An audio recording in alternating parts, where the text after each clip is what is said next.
Boa tarde, gente. Espero que vocês estejam bem. Sejam bem-vindos a mais uma revisão, e essa de modo especial, voltada, né, especial assim para a prova integrada de vocês, que será na próxima semana, em processo civil. E eu entrei em contato com o professor, ele me passou os principais temas, né, que vão cair na prova integrada de vocês. E baseado no que ele disse, eu montei esse material, o qual eu já disponibilizei lá no grupo, e também a Giovana vai colocar no Drive. Eu espero que ajude vocês. Na verdade, nós vamos retomar os pontos que nós já conversamos, então vai ser uma coisa bem mais rápida ali também. Nós vamos entrar em alguns temas que eu não vou me aprofundar, mas eu vou comentar para que a gente possa lembrar e a partir disso ser tal como uma revisão mesmo. Essa é a intenção da monitoria hoje, e não esgotar os temas propriamente, assim, porque nós já estamos conversando, né, sobre cada tema, cada aula, de modo específico, e hoje a intenção é mesmo fazer essa revisão para a prova integrada de vocês, certo? Então, vamos aqui. Coloquei os slides aqui na tela, vou colocar em tela cheia. Deixa eu me lembrar como é que faz.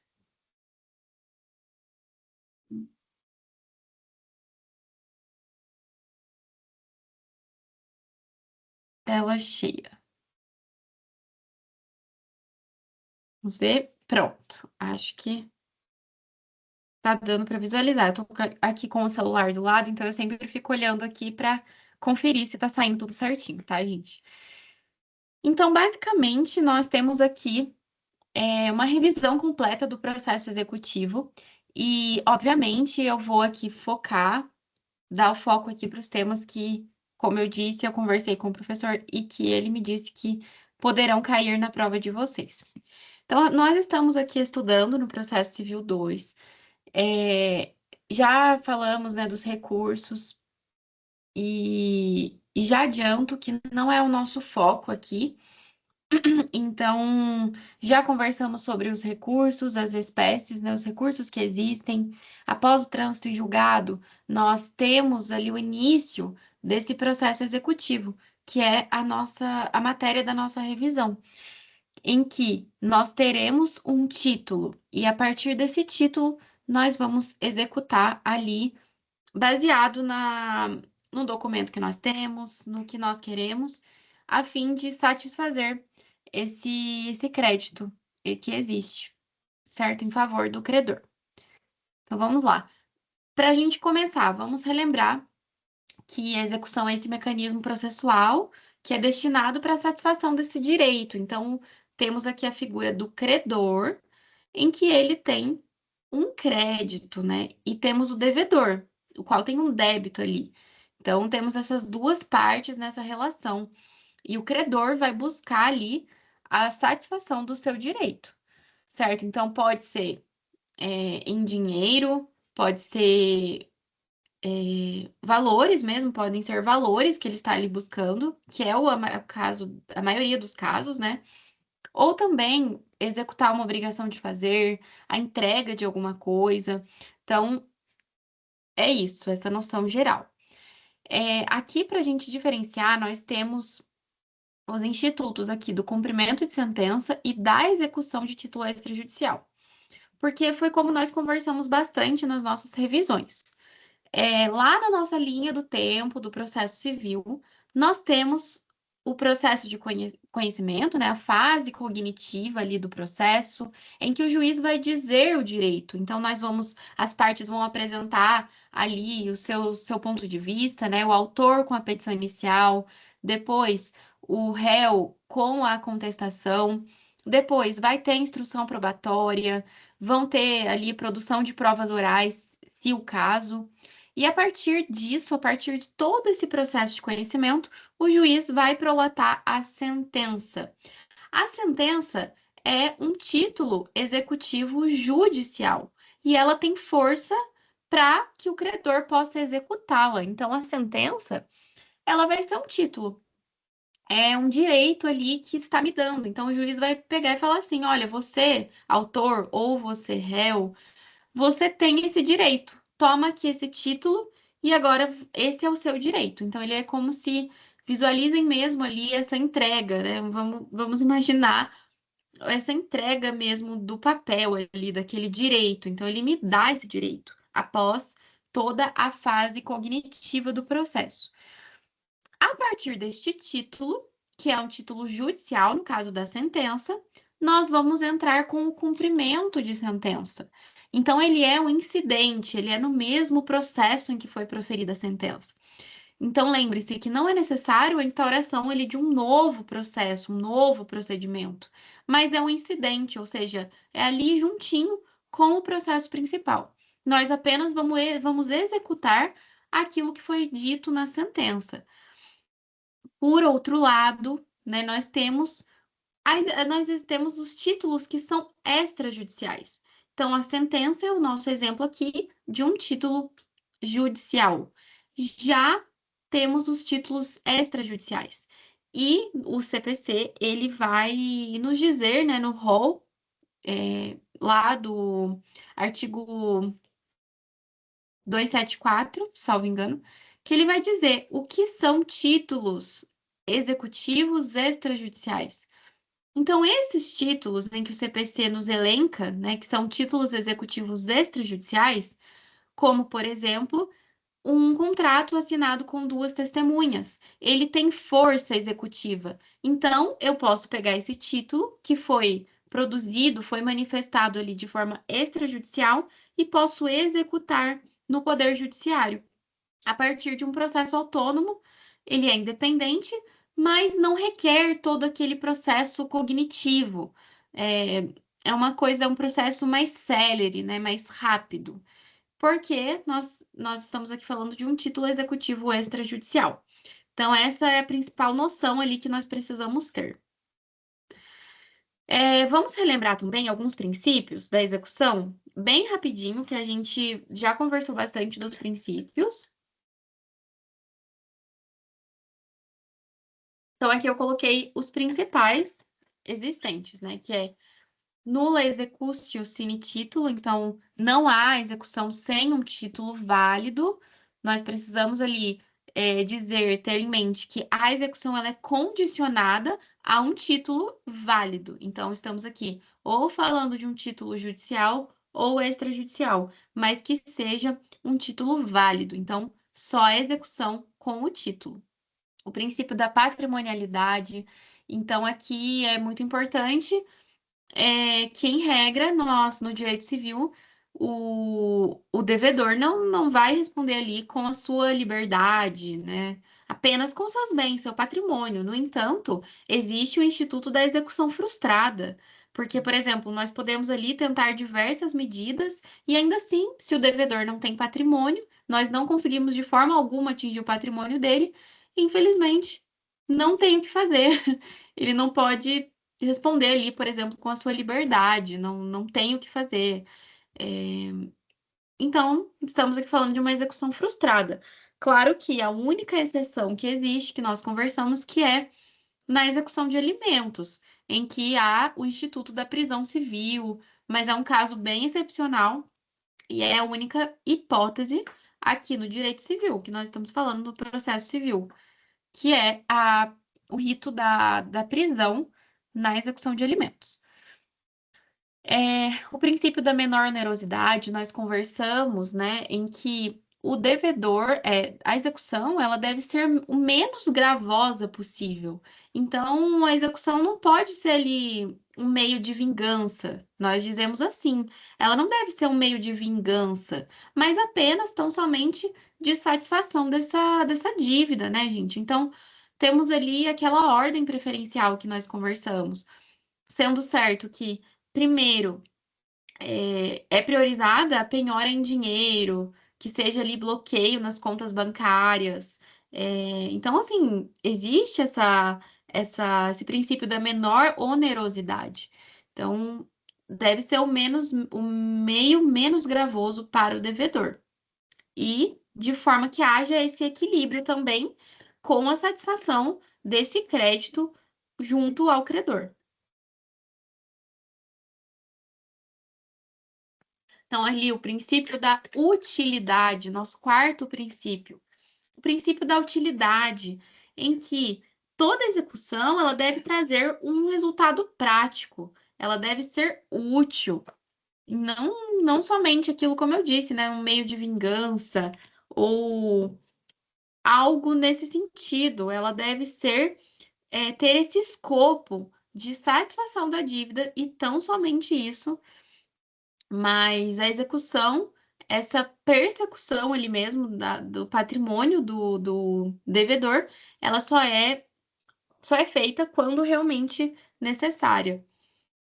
Princípio da disponibilidade. Ou seja, aqui a gente conversou disso também, né? O credor, ele pode abrir mão a qualquer momento. Então, as partes podem, por exemplo, entrar em um acordo, isso a qualquer momento no processo. Isso qualquer momento as partes podem realizar uma composição ali amigável, pedir a homologação de um acordo ao juiz, ou também simplesmente o credor pode falar: olha, juiz, eu não quero mais, desisto da execução e tudo bem. Então é um direito ali disponível. Estamos falando aqui de direitos patrimoniais, que são direitos disponíveis. Então, direitos disponíveis são esses que eu posso dispor. Diferente, se nós estamos aqui falando de direito penal, por exemplo, estamos falando aqui da liberdade, né, da vida, que são direitos indisponíveis, os quais eu não posso dispor. Aqui não, aqui direito disponível, eu posso abrir mão, posso desistir. Estamos aqui falando de patrimônio, né? Então, próximo princípio que eu coloquei é o do contraditório. Então, o executado ele tem o direito de se defender. Tanto é que nós temos os meios de impugnação ali, baseado no tipo de procedimento, né? Então, embargos à execução, embargos monitórios, no cumprimento de sentença, impugnação ao cumprimento de sentença. Então, ele tem esse direito de se defender do contraditório.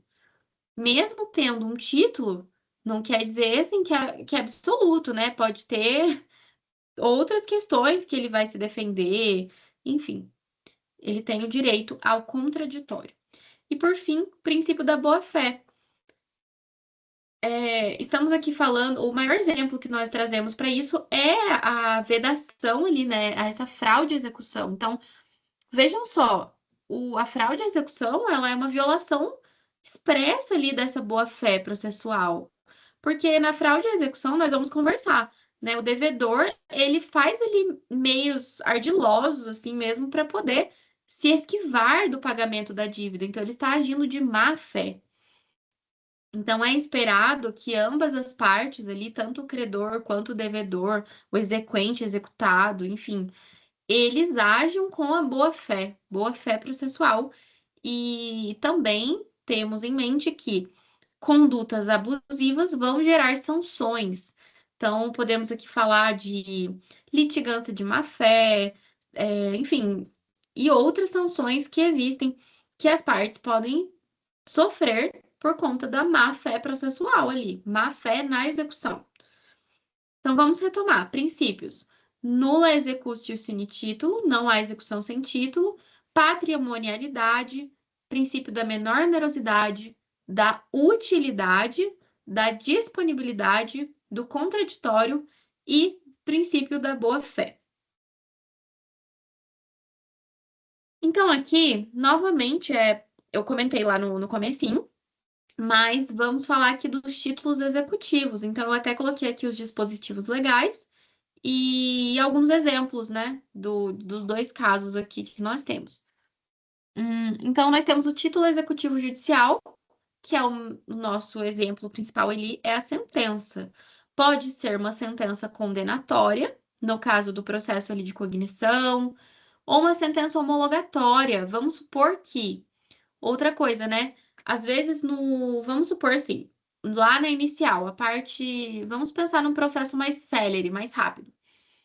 O autor entra com a petição inicial, o réu ele é intimado antes de contestar para aquela audiência de conciliação e mediação. Vamos supor que nessa audiência as partes façam um acordo. O que vai acontecer? O juiz vai prolatar uma sentença homologando aquele acordo. E isso tem força de título executivo judicial. Então, a sentença, ela não necessariamente vai ser ali julgando o mérito, né? Mas ali uma sentença nesse meu exemplo, ela está homologando esse acordo, tá? Então temos aqui outro exemplo, a carta testemunhável, né? Mas o exemplo principal que nós temos que ter em mente é o da sentença condenatória. E o título executivo extrajudicial, eu falei errado o artigo, eu tinha falado 274, né? Mas 274 acho que está falando da validação da citação, da intimação, salvo engano. É o 784 que vai falar dos títulos executivos extrajudiciais. Então, aqui, um cheque, contrato com firma reconhecida, nota promissória, e temos os exemplos ali que são constantes ali no artigo 784 do CPC, tá? Mas isso aqui eu já mencionei com vocês, então eu vou passar rapidinho essa diferença entre o título executivo judicial e o extrajudicial. Então, falando de cumprimento de sentença. Cumprimento de sentença, ele é esse processo incidental que vai executar, ali, entre aspas mesmo, a sentença. Então, qual que é o procedimento do cumprimento de sentença? Ele tem etapas, e nós conversamos já sobre essas etapas, né? Mas vamos aqui de forma bem resumida para a nossa prova. Então, primeiro, requisição do credor. O credor vai requerer o cumprimento de sentença lá na forma do artigo 513 do CPC. Então, tal como a petição inicial, ele vai instruir ali essa peça inicial do cumprimento de sentença com a cópia ali, né, da sentença, enfim, vai instruir ali com os documentos necessários e vai requerer o início do cumprimento de sentença. Depois, o devedor vai ser intimado para cumprir, né, para pagamento voluntário. Então, ele terá esse prazo ali no passo 3, ele vai ter esse prazo de 15 dias para pagamento voluntário, sob pena de, e aí nós vamos para o próximo slide, de incidência de multa e honorários na importância de 10%. Então, tenhamos em mente. Tenho a sentença, que é um título executivo judicial, instrua ali o cumprimento de sentença de forma incidental, devedor é intimado para pagamento voluntário, sob pena de, passados esses 15 dias, ele sofrer a sanção ali, né? Pagar multa sobre o valor da condenação, pagar multa e honorários de 10% adicionais. Então, isso aqui é importante, tá? Adicionais, porque na sentença nós já temos ali a fixação de honorários advocatícios, né? No caso aqui, são honorários adicionais.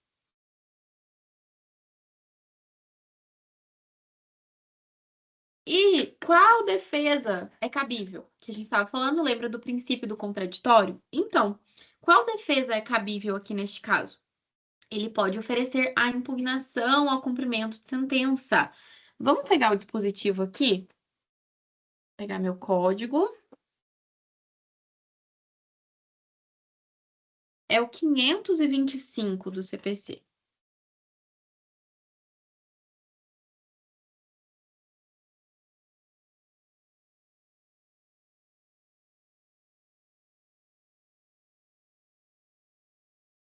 Então, vejam só. Transcorrido o prazo previsto no 523 sem pagamento voluntário, então vamos pensar nessa linha do tempo do cumprimento de sentença aí. Parte foi intimada para pagamento voluntário 15 dias e não pagou. Independente, então inicia-se o prazo de 15 dias para que o executado, independentemente de penhora ou nova intimação, apresente nos próprios autos sua impugnação. E aí, aqui, no parágrafo 1º, ele vai dizer quais matérias são autorizadas. Vamos ler? Olha só. Parágrafo 1º do dispositivo ali do 525. Na impugnação, o executado poderá alegar. Então, o que ele vai poder alegar nessa impugnação? falta ou nulidade da citação, se na fase do conhecimento o processo correu à revelia, ilegitimidade da parte, inexequibilidade do título ou da obrigação, penhora incorreta ou avaliação errônea, excesso de execução, acumulação indevida de execuções, incompetência absoluta ou relativa do juízo, qualquer causa modificativa ou extintiva da obrigação, como pagamento, novação, compensação, transação, prescrição, desde que superveniente a sentença. E aí, o que que nós temos aqui neste rol de matérias que são autorizadas? Aqui, o devedor ele não vai poder discutir o mérito. Então, nós estamos aqui, não estamos aqui falando da questão de fundo, do mérito. Estamos aqui falando de questões processuais que poderão ser arguidas aqui nesta ocasião. Então, na ocasião da impugnação ou cumprimento de sentença, o devedor poderá oferecê-la, pode sim, mas impugnando apenas questões processuais, que são o caso aqui dessas matérias, dessa que eu coloquei aqui, do parágrafo 1º do nosso artigo 525, certo? Em algumas situações, nós temos a possibilidade de dar cumprimento provisório à sentença. Então, mesmo antes do trânsito em julgado, esse aqui é um caso excepcional e que nós temos que antes mesmo do trânsito em julgado, nós podemos iniciar ali o cumprimento provisório à sentença. Então, o fundamento é aqui o artigo 520, e aqui tem esse fundamento, que não há preclusão lógica para o cumprimento provisório. E se a decisão eventualmente for reformada, em eventual recurso pendente, o executado pode pleitear a restituição do que foi executado. Vamos lá. Quero passar tudo com vocês, então eu tô mais assim rapidinho. E falando das medidas executivas que existem, né? Nós temos aqui as chamadas medidas típicas e as medidas atípicas. O que eu quero dizer com isso? Medidas típicas. O que é algo típico? Algo que é comum, que é mais fácil, nós digamos assim. Algo que é mais simples, vamos dizer. Então, são medidas que são previstas expressamente na lei, como é o caso da penhora de valores, penhora de veículo, enfim, temos essas medidas que são típicas, que estão lá nos artigos, né, do CPC. Então, elas estão previstas expressamente na lei. E temos também a adoção ali de medidas atípicas quando a execução está ali, não é possível pelo meio típico. Então, está aqui no artigo 139.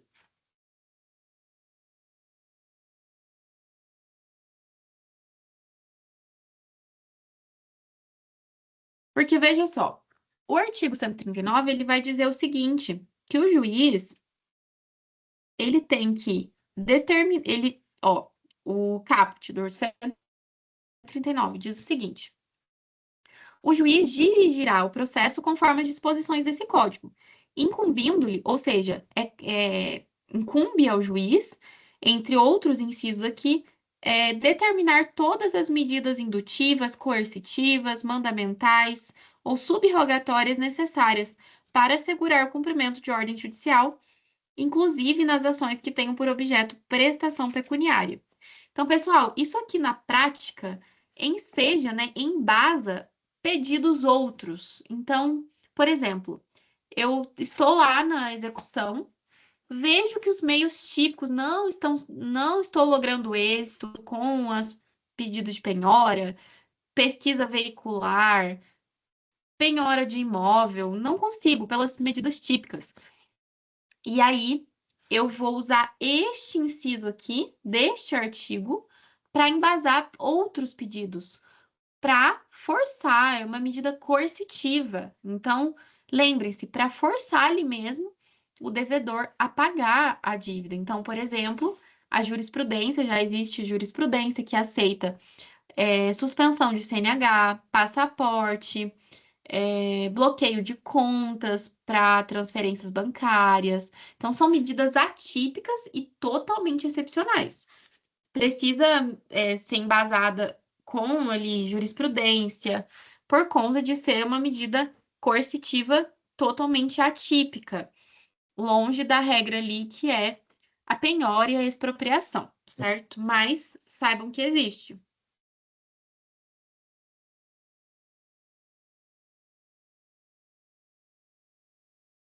Vocês se lembram também que nós conversamos da diferença entre a penhora e a expropriação? A penhora é o ato de constrição mesmo, né? De bloquear aquele bem, de dizer assim, ó, este bem está aqui bloqueado e foi penhorado. E a expropriação é essa transferência propriamente da propriedade. Então, vamos aqui pegar um exemplo. Durante o curso do processo, nós temos a penhora de um imóvel. Então, esse imóvel ele fica bloqueado. Vamos dizer assim, que ele fica bloqueado.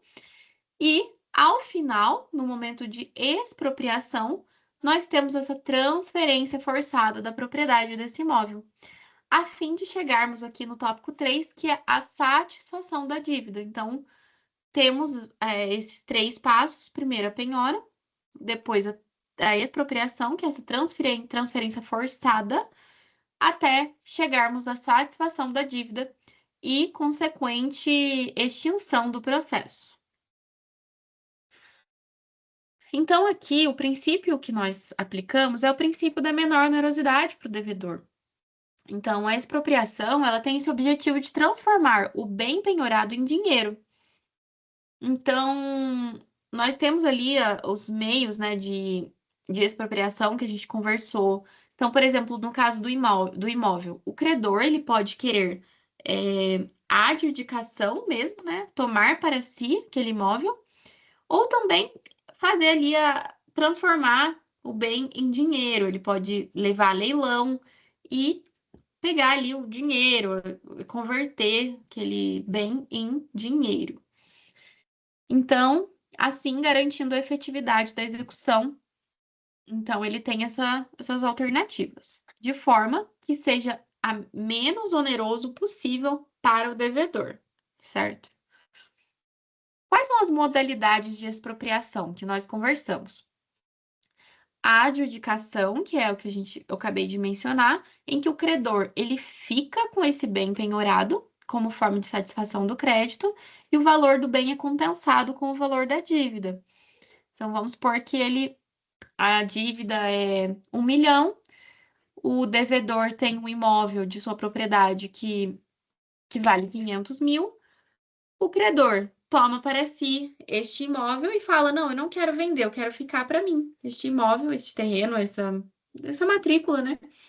E, e aí esse valor é abatido, é compensado no valor da dívida. Outra modalidade de expropriação é a alienação. Então, essa venda é realizada por iniciativa particular do devedor. Então, o devedor pode, de forma voluntária, fazer a venda, a alienação de algum bem para dizer: toma aqui o dinheiro, o valor que eu estou devendo. Mais difícil, mas pode existir. E, por fim, o leilão, que é essa venda pública do bem, de forma a transformar este bem em dinheiro e assim satisfazer a dívida.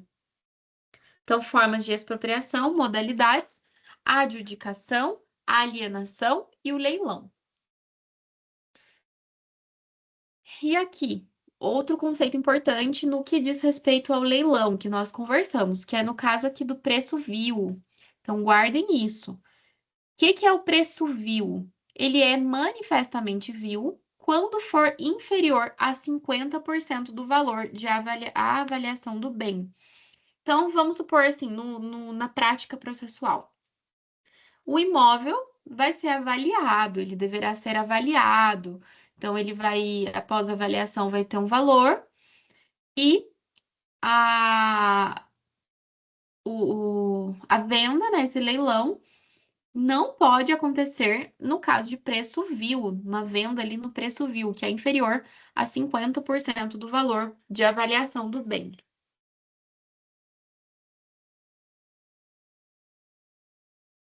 Então, neste caso, é possível a impugnação também dessa arrematação.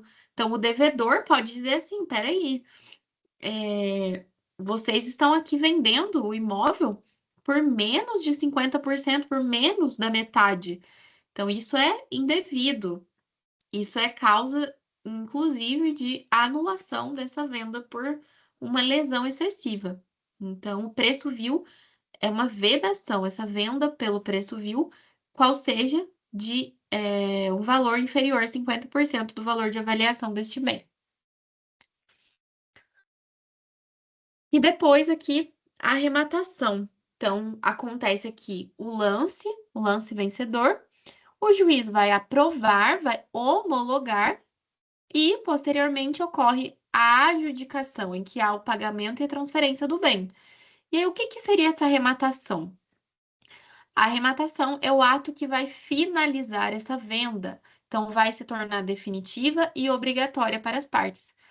Então, aqui salvo, obviamente, a anulação por vício, mas, em regra, a arrematação é o ato final. Ele vai finalizar essa venda e vai se tornar definitiva para as partes. Agora, é, nós temos aqui a execução e fazemos a seguinte pergunta: quando ela se encerra, né? Até quando vai essa execução? Porque muitas vezes, na prática, nós podemos ali ficar pedindo várias medidas, a implementação de várias medidas, e não serem essas medidas suficientes. Às vezes nós conseguimos ali bloquear pequenos valores. E até quando vai, né? Quando que essa execução vai ser extinta? Quando ela vai ser suspensa? Agora, deixa eu só ver se eu coloquei aqui. Acho que eu não coloquei. Ó, eu coloquei aqui da extinção, mas eu quero falar sobre a prescrição intercorrente. Eu não comentei sobre isso aqui no slide, não coloquei no slide. Mas o que que acontece? No curso da execução, as partes interessadas, né, o credor, ele pode pedir por uma vez no processo, ele pode pedir a suspensão no período de um ano. Deixa eu achar aqui o dispositivo que eu quero deixar aqui registrado para vocês. Só um minuto.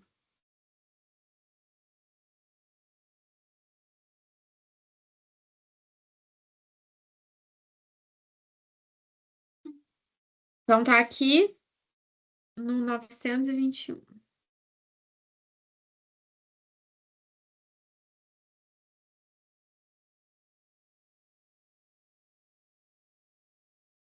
É muito importante para a gente falar sobre isso. Então, olha só.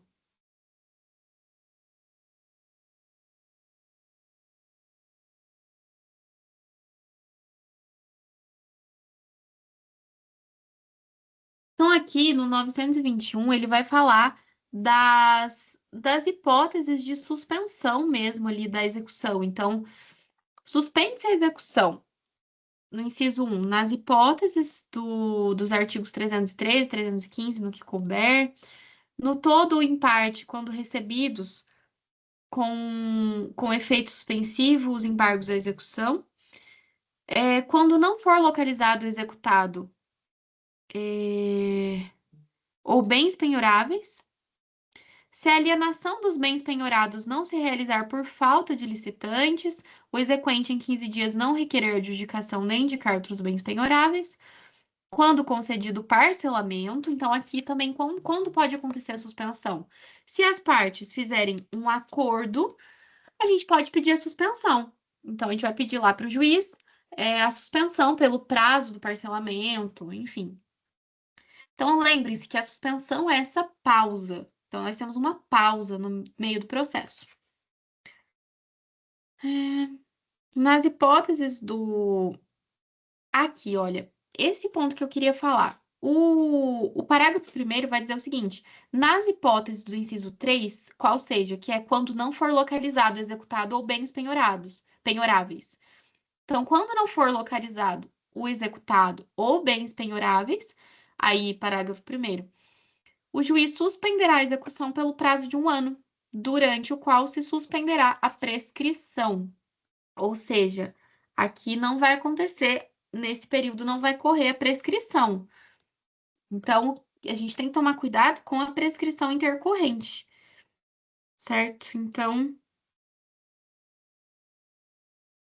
quero ver mais uma parte aqui.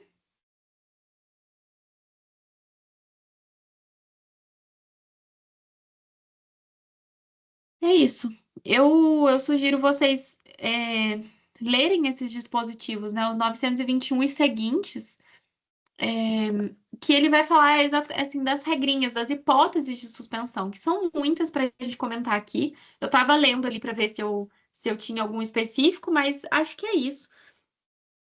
Tomar cuidado com a prescrição intercorrente, mas pode acontecer a suspensão pelo período de 1 ano, no caso de não encontrar o executado ou bens penhoráveis, tá?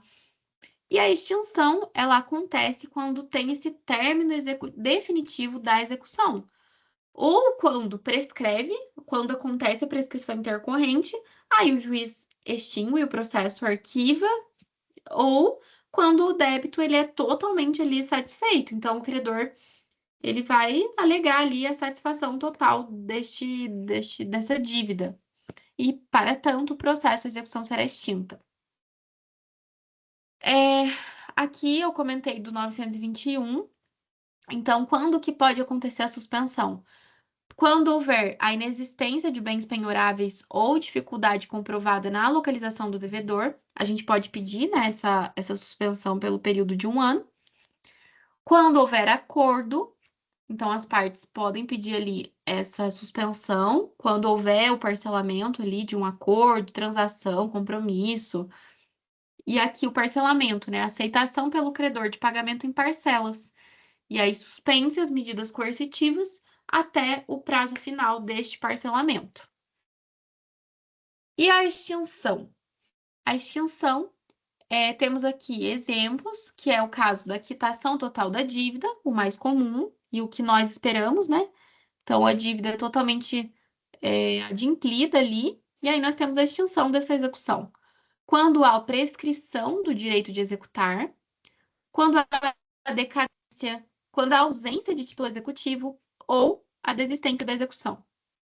E requisito sempre depende da decisão judicial. A extinção não ocorre automaticamente. Então, sempre o juiz vai ter que ali prolatar a decisão que vai extinguir. Então, vamos ver aqui o 924 se tem alguma particularidade, alguma coisa que eu gostaria de comentar com vocês.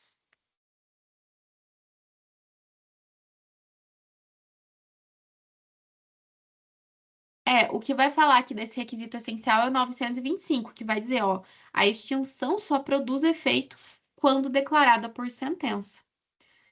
É isso. Sobre a extinção, só temos isso. Tudo que está aqui no slide é exatamente o que está no código, tá? Hum, vamos ver. Temos um tempinho ainda. Aqui, eu queria falar um pouquinho sobre as fraudes, né, e responsabilidade patrimonial. Estão previstas aqui nestes artigos. Vou já deixar aberto aqui o 789.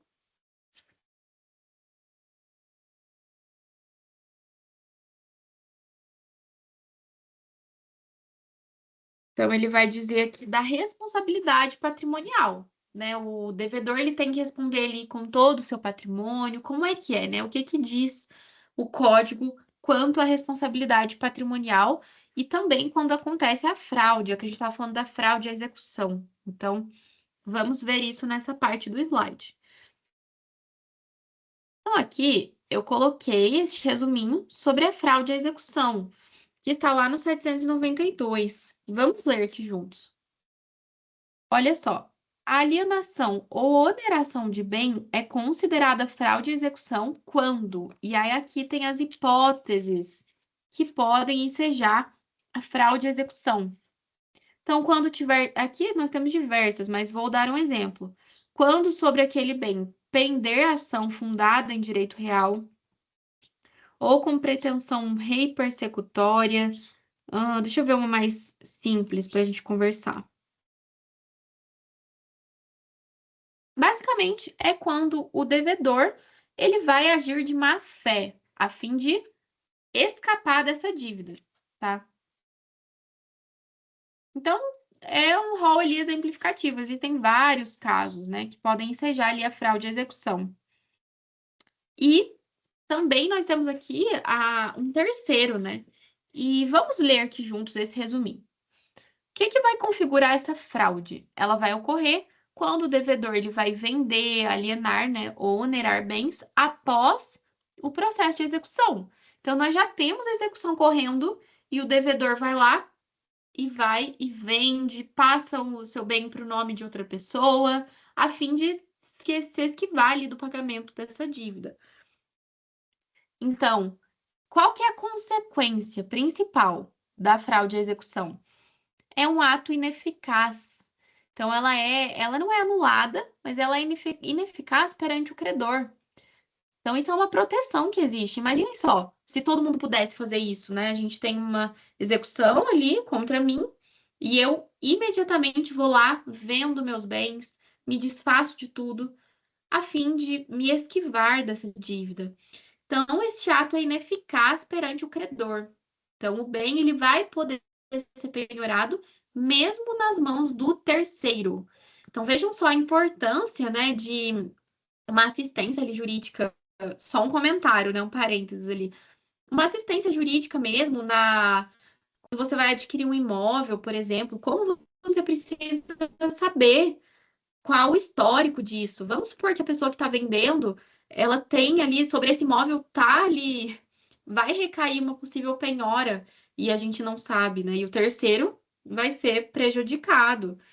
Claro, o terceiro ali de boa fé, nós conversamos.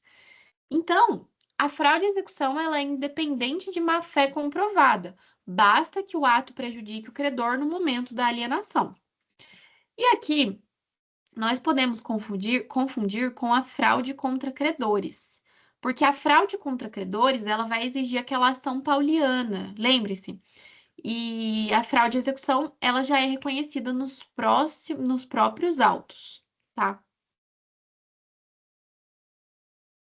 Quanto à responsabilidade patrimonial, o artigo 789, ele vai dizer o seguinte, que o devedor, ele responde pelo cumprimento da obrigação com todos os seus bens presentes e futuros.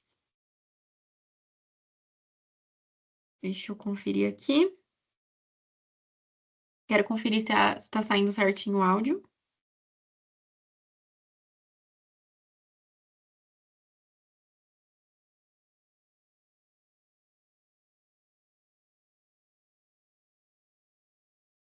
Certo. Então, o devedor, ele vai responder com os seus bens.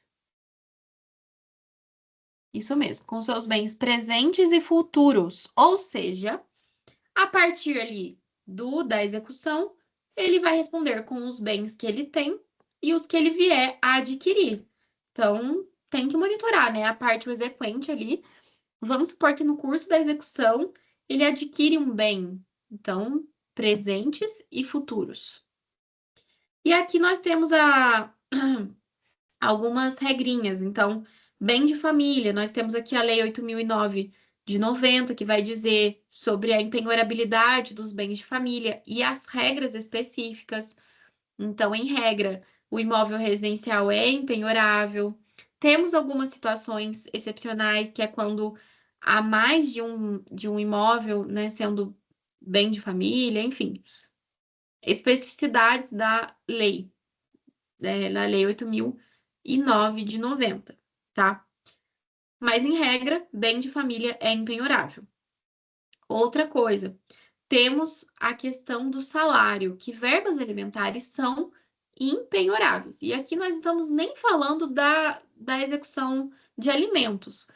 Na execução como um todo, a jurisprudência já tem aceitado tem tido uma flexibilização. Então, por exemplo, 10%, a importância está ali de 10%, pode ser autorizada pelo juiz.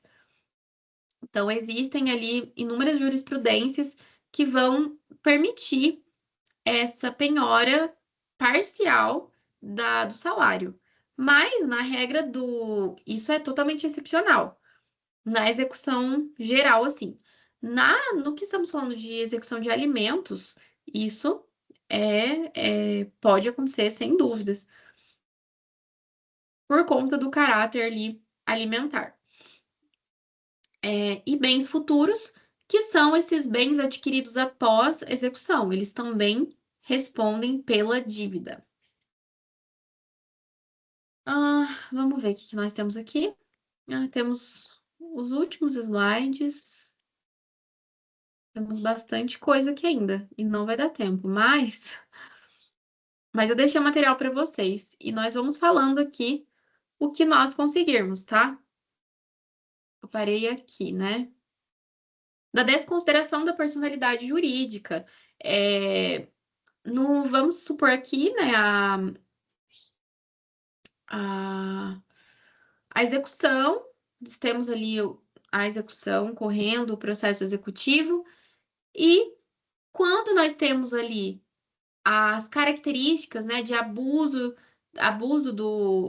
desvio da pessoa jurídica, confusão patrimonial, nós podemos instaurar esse incidente, o incidente de desconsideração da personalidade jurídica.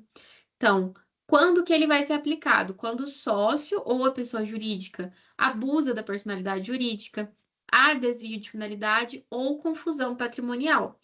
Isso nós temos lá na parte geral, lá no Código Civil, e aqui é especificado o procedimento no Código de Processo Civil. Então, é uma medida que permite atingir o patrimônio pessoal dos sócios, né? Quando eles estão no polo passivo, quando a empresa, ou temos a desconsideração inversa, né? Quando o polo passivo, a pessoa desvia, né, para a pessoa jurídica. Então, temos ao contrário também. Então, o incidente, ele é instaurado nos mesmos autos, então ele é de forma incidental, não é um novo processo, tá? Então, temos aqui esse esqueminha, a direta, em que os credores da empresa atingem os bens dos sócios, ou quando os credores do sócio atingem os bens da empresa, tá? Esse daqui eu achei bem bacana, um método de resolução, né, para a gente, da execução. Olha só que bacana. São 6 perguntas para a gente chegar na execução, para a gente saber, né, responder na nossa prova. Então, primeiro, existe um título executivo? Se sim, judicial ou extrajudicial? Para a gente saber qual o procedimento, né? Então, a partir disso, qual vai ser o tipo de execução? Vai ser uma execução autônoma, um cumprimento de sentença? 3, houve pagamento voluntário? Porque senão o processo vai ser extinto, né? Ou já vamos para a fase coercitiva, que é ali com a incidência de multa e honorários. Qual a defesa cabível que nós conversamos? Houve penhora? E como que vai ocorrer ali a expropriação, né? A ordem preferencial. Então, são pontos assim para nos ajudarem a realizar, a resolver as questões.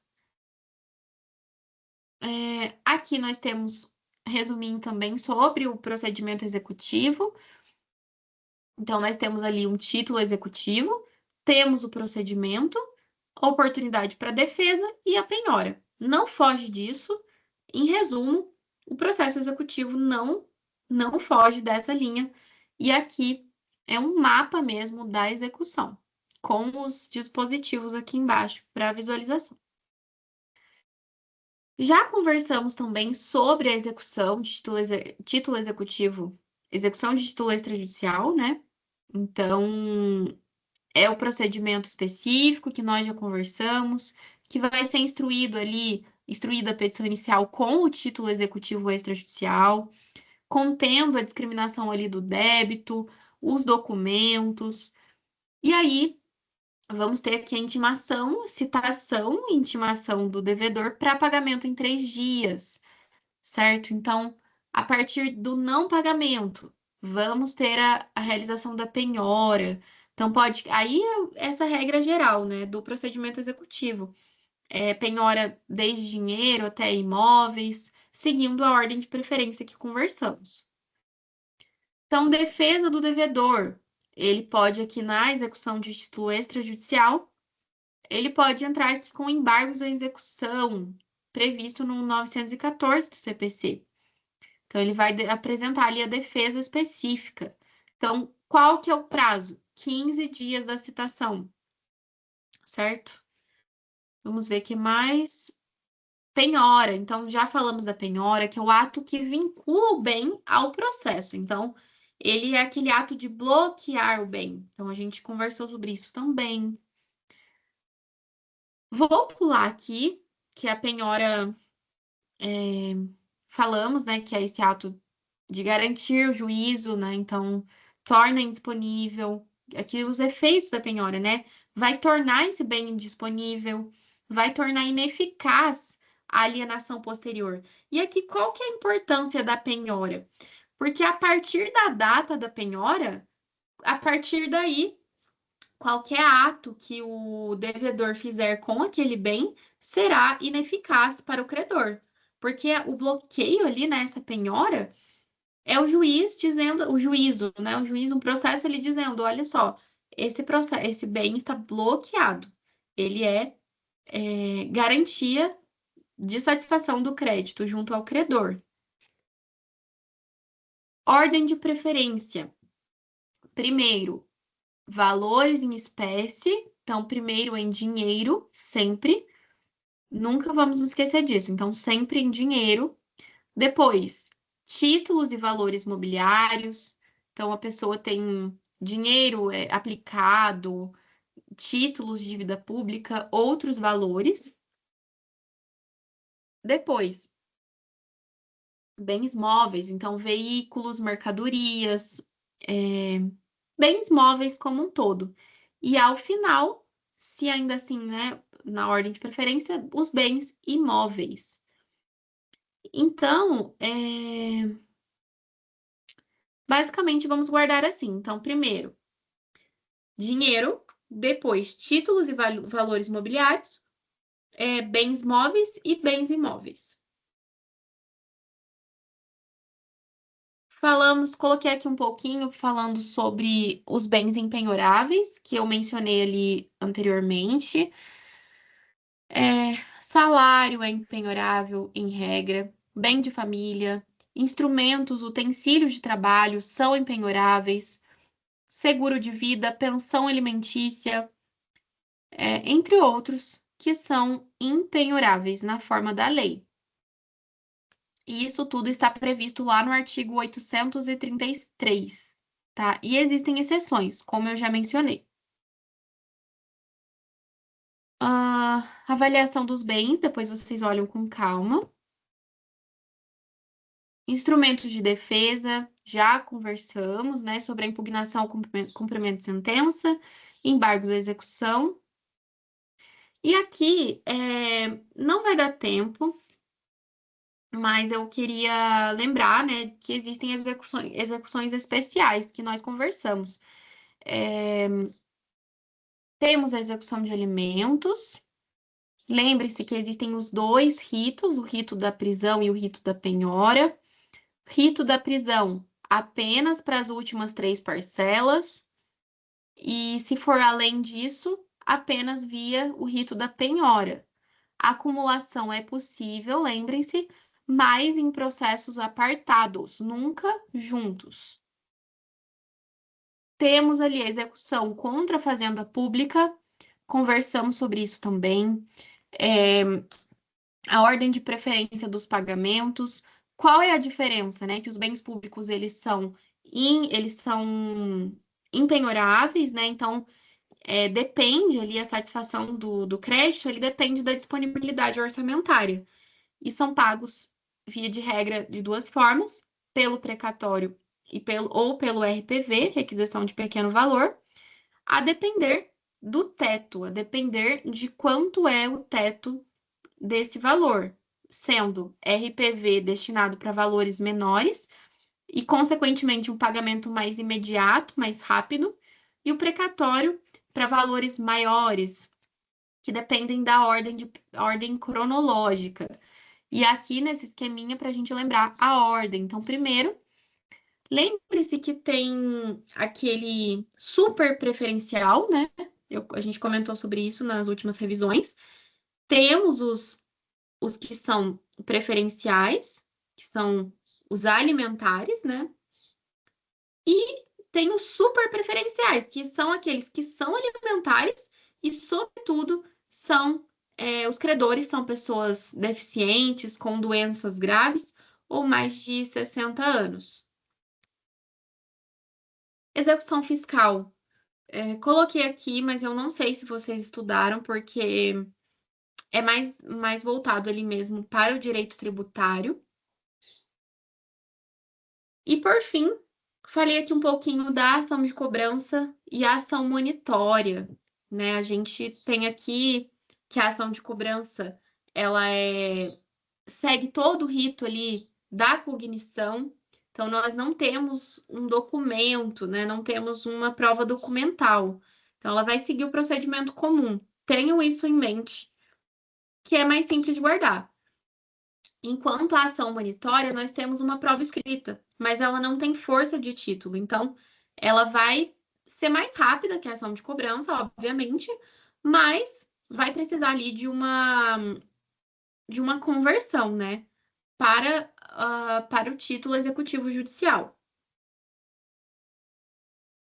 Então, aqui temos um esqueminha, né, para a gente lembrar da medida processual mais eficiente, baseado no nosso documento.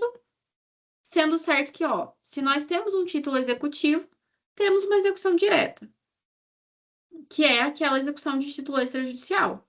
Se temos uma prova escrita, mas que não tem força de título executivo, ação monitória. E se não temos uma prova documental, nós vamos entrar com a ação de cobrança. Certo? É isso, gente. Acho que de forma bem rápida eu consegui passar por todo o procedimento executivo. Basicamente, deixa eu voltar aqui. Basicamente, a avaliação integrada de vocês, foquem no procedimento executivo, que não vai ter erro. Vão por mim, vai dar tudo certo. Revisem esses tópicos que nós conversamos e eu espero que vocês vão muito bem, né? Que vocês consigam acertar todas as questões ali de processo civil. E qualquer dúvida, podem me enviar uma mensagem. Qualquer dúvida, estou por aqui. E é isso, nos vemos nas próximas semanas com as próximas revisões. Grande abraço, ótima semana para vocês. Tchau, tchau.